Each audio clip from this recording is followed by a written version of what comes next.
here? I'm here to talk to you about part of my thesis. I would like to start my presentation by talking a little bit about my PhD thesis, which is related to this paper. I studied and analyzed the creatures usually considered as monsters or monstrous beings presented in the poems of Homer and Hesiod. More specifically, Hesiod's Theogony, the Homeric hymn to Apollo, and Homer's Odyssey. I examined the words generally translated or understood as monster, like teras and pelor. Please, next one. And the creatures themselves in the poems, the way they are described and the role they play. My conclusions, to put it in a few words, are that the notions and the conception of the creatures as conveyed by those poems are different from the ones we have of them. And they are different for various reasons. The main reason is that our notion of monsters and monstrosity is deprived of a sacred or divine conception of the world. What I mean is that our monster, our modern monster, is not necessarily related to the divine world as it seems to be according to those poems. Even the words teras and pelor refer to the divine aspect of the world, being used to express something that is shown by the gods in the context of divination, as for example in the second book of the Iliad in the context of Caucasus divination. Both words teras and pelor are used to refer to the portent or prodigy. Can you go to the next one, please? Thank you. So here I present you the excerpt from the book 2, Iliad book 2. There, the word pelor and the word teras occur, and they are usually translated by portent or by prodigy, except for the French translation, the belles lettres translation, which translates as terrible monstre, which is very weird because in this context, I don't know if you remember, in this passage, it refers to the interruption of the sacrifice. There is a snake who interrupts a sacrifice which is being made by the Achaeans. It's very special because it's the sacrifice the Achaeans are making in order to have the victory over the Trojans. So the prophet Caucasus is giving his divination. Is it the word divination? It's prophecy. He's prophesying the end of the Trojan War. So a snake interrupts the sacrifice and it eats 9 birds, a mother and 8 little birds. So this interruption, this event of the interruption, is what is being called pelora. So the translation as monster or monstre, is it the French word, monstre, is very weird. Anyways, I will go back to this excerpt later. So, for the oral hexametric poetry, which means Homer and Hesiod, what we used to call monster is something that is related to a divine presence in the world, which is something understandable since that world is an enchanted one. To use Max Weber's concept of disenchantment of the world, which is the cosmos has not been through the process of disenchantment that strips the divine from the world and put it in an outwardly place. In those poems, in the poems of Homer and Hesiod, the divine is not just an aspect of the cosmos, it is a part of it. as is the earth, the sky, the mountains, which are themselves perceived as gods. So creatures like the Cyclopes, the 100-handers, the Chimera, and so forth, as any marvelous or extraordinary being or thing, are perceived as part of the cosmos, therefore as aspects of the divine world themselves. So for this presentation, I intend to show you the part of my thesis that deals with the terminology regarding what is usually translated to modern languages as monster or monstrous. In hexametric poetry, the nouns pelor, pelorum, and teras, and I'm changing the accent because I'm very confused. I'm Brazilian speaking in English to a French crowd about ancient Greek words, so I'm sorry about that. Anyway, in hexametric poetry, the nouns pelor, pelorum, and teras, and the adjectival forms peloros and pelorios are frequently used to refer or to describe beings we traditionally view as monstrous, like Polyphemus, Scylla, the Gorgon, Echidna, and Typhon. However, those same words are equally used to refer to or to describe a variety of other beings, like gods as Hephaestus, and heroes as Achilles, and Hector,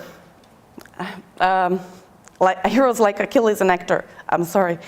The words are also used in relation to objects, as the god Ares' spear, and Athena's spear, or the sickle used by Cronos to castrate Uranus, or in relation to natural phenomena such as sea waves or a rainbow. So once we observe the multiplicity of reference to those terms, beings, objects, phenomena, which we moderns do not regard as monsters or monstrous a priori, we start to suspect that monster might not reflect appropriately what those words mean in those poems.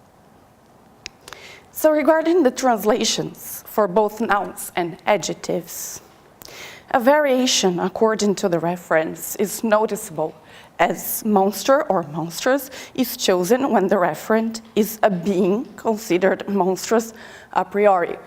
But portent, prodigy, and prodigious or portentous, when the referent is not previously considered, a monster or monstrous. So in the case of teras, the variation is less frequent, with a preference for prodigy and portent.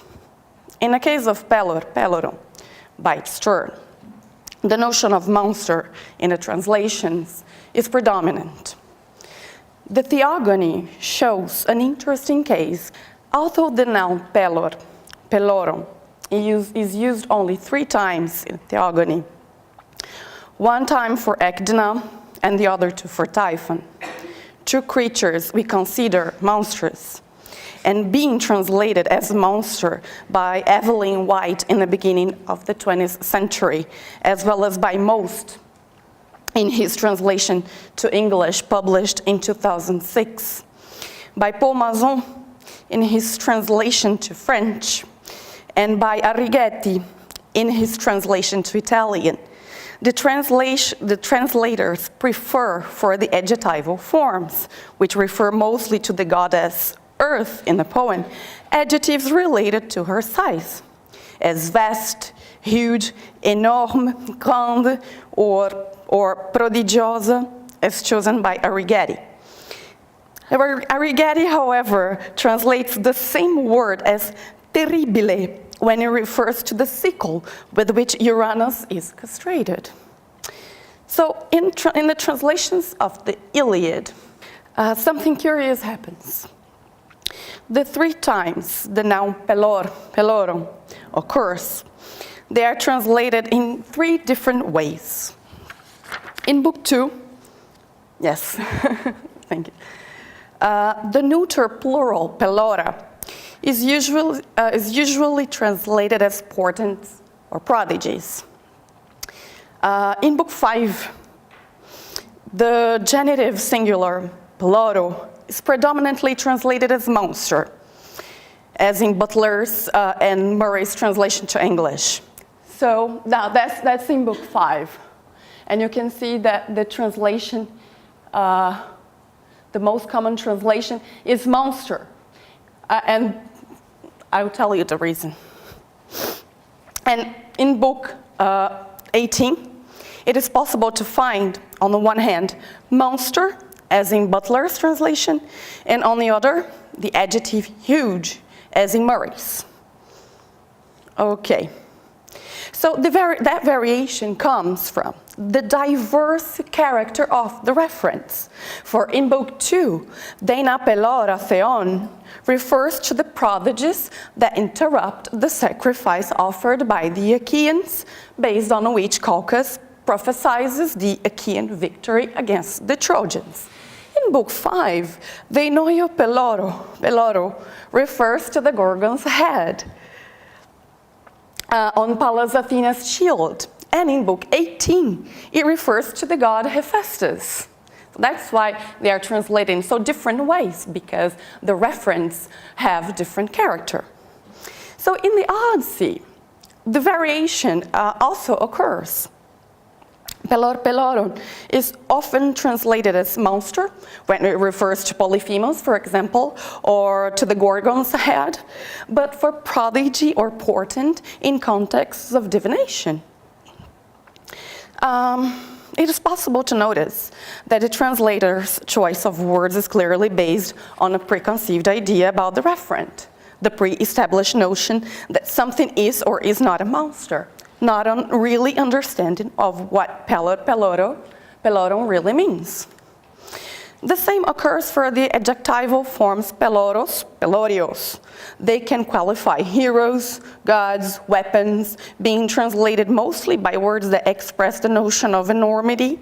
But when it qualifies Polyphemus in the Odyssey, for example, it is mostly translated as monstrous. It is really interesting that the Scholia have to say about Pelor and Teras.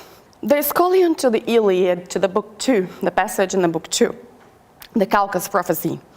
The expression megista semeia, big signs, is given as synonym for pelora. And in the same way, in book 5, peloro, which refers to the Gorgon's head in the shield of Athena, is given as megaloteratos. I believe it is meaningful that the Scholia give semeia and teratos as synonyms for pelor, indicating that those words share at least part of their semantic field. Regarding Hephaestus, one of the Scholia to book 18 mentions that pelora is said of extraordinary beings, ta parelagimena. And another explains that the god is described as a wonder for being so huge.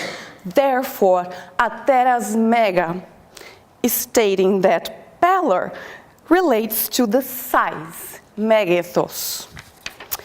Pelor and teras have related semantic fields. Although teras express the idea of a sign sent by a god as a message to the mortals more frequently than pelor, they both express the idea of something out of the ordinary, something that breaks the logical chain of events or of what is expected. Pelor is also related to the enormous size of things or beings. But the Scholion to Iliad, book 10, referring to King Rhesus's weapons. King Rhesus's weapons? Okay, I'm sure you know what I'm referring to. Well, they are marvelous weapons. And the Scholia to Iliad, book 10, prescribes the following meaning to peloria, the word that is being used in reference to those wonderful weapons. U katamegethos nun megala, ala katatokalos, not in relation to the size, therefore huge, but regarding beauty. Another Scholion about the same line says, O katatomegathos, terastia, not regarding size, portentos. So pallor is not restricted to the size of things. It is also related to what is extraordinary, to what is wonderful. The results are no different, I'm sorry, for the Odyssey, of course. Because Nestor uses, for example, Nestor uses peloria to qualify waves of the sea. And Aeschylian says it means megala. And another says cataplectica, surprising, astonishing. Like the Latin word monstrum, the nouns pallor, pellorum, and teras, and the adjectival forms pellorus, pellorius, belong to the same semantic field of divination, in which something must be out of the ordinary to be recognized as a sign shown or sent by the gods. That element of the extraordinary is what is at the core of those words. By its turn, everything that is extraordinary is seen as something only possible by means of a god's intervention in the world. Whether it is a rainbow, astonishing waves, marvelous weapons as King Rhesus, or Circe's animals, or a giant man with only one eye, or a god that walks with a limp, everything that is out of the ordinary can only be explained as a divine intervention upon the world. It's a sign from the gods.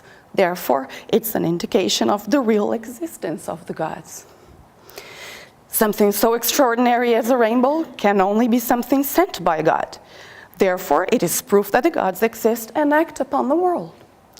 In Weberian terms, the world in hexametric poetry is an enchanted one, which means that it has not been stripped of the divine presence.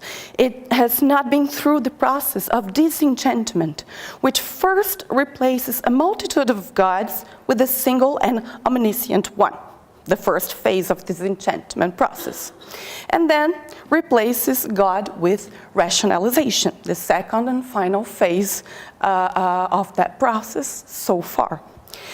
Since the world we live in has been through that process, and I believe that the notion of monster is a key one during that process because it suffers the consequences of disenchantment in every step of that process, which makes it an interesting object of study to better understand the process of disenchantment of the world.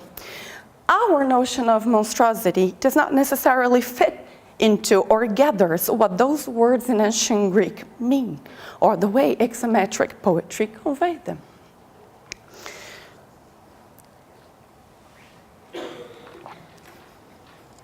There are some aspects, okay, 3 minutes? Okay.